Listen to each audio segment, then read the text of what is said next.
캐나다 경제뉴스입니다. 코로나19 팬데믹이 모든 분야에서 나쁜 영향만 주는 것은 아닌 듯합니다. 캐나다인이 지금까지 경험하지 못한 어려운 기간을 거쳐가면서 긍정적 변화도 생기고 있습니다. 결과적으로 부채만 놓고 볼 때 캐나다 가정은 코로나 이전보다 덜 취약할 것으로 평가되고 있습니다. RBC 이코노믹스는 최근 보고서를 통해 캐나다인이 2021년 좀 더 많은 대출을 받고 지출도 늘어난다고 전망했습니다. 물론 모기지 부채는 크게 늘었습니다. 하지만 낮은 이자율과 높은 소득은 부채 서비스가 좀 더 관리 가능한 수준이 되도록 했습니다. 캐나다인의 부채 세부 내용은 코로나19 팬데믹 이전보다 이자율 변화에 덜 민감해졌습니다. 전국 각 가구당 저축 초과분과 부동산 자산 가치가 모기지 잔액보다 더 늘었습니다. 하지만 여전히 각 가정이 중간에 오도 가도 못하는 상황이 생길 수 있다는 걱정이 생겨나고 있습니다. 덧붙여 그동안 억눌렸던 수요와 대규모 저축분이 올해 지출을 촉진할 것으로도 기대됩니다. 먼저 캐나다 가정의 부채 수준을 보면 역시 상승 곡선입니다. 모기지 대출 빚을 놓고 볼 때 2020년에 1,180억 달러가 늘었습니다. 바로 직전 한 해 동안의 거의 2배나 됩니다.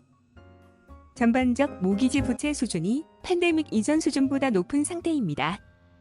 부채로 깎여나가는 가정의 가처분 소득 비중은 다행히 줄었습니다.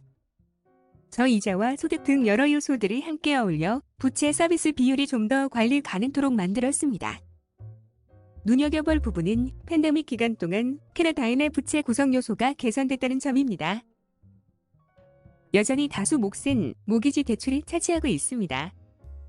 또 대다수 모기지는 단연기역입니다.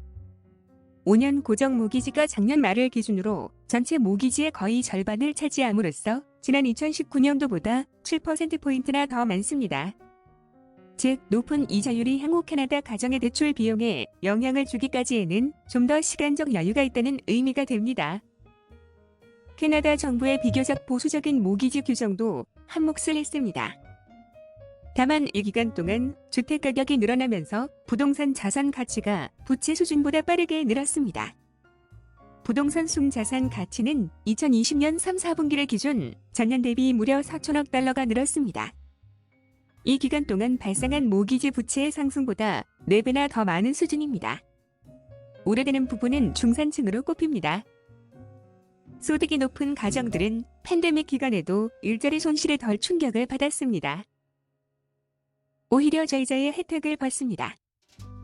이들 가정은 전형적으로 서비스업과 여행 서비스 등에 더 많은 지출을 해왔지만 팬데믹 기간 구매가 힘들어짐으로써 저축이 더 늘었습니다. 덧붙여 저소득층에 포함되는 사람들은 실직을 경험하면 정부의 지원을 통해 상당한 임금 보전 효과를 보게 됩니다. 그렇지만 중산층의 경우에는 가구당 부채 페이먼트가 소득에 비해 늘어납니다. 직장을 잃었다고 하더라도 정부의 임금 보전이 부분적이기 때문입니다. 이상 경제 뉴스를 전해드렸습니다. 감사합니다. 부동산 밴쿠버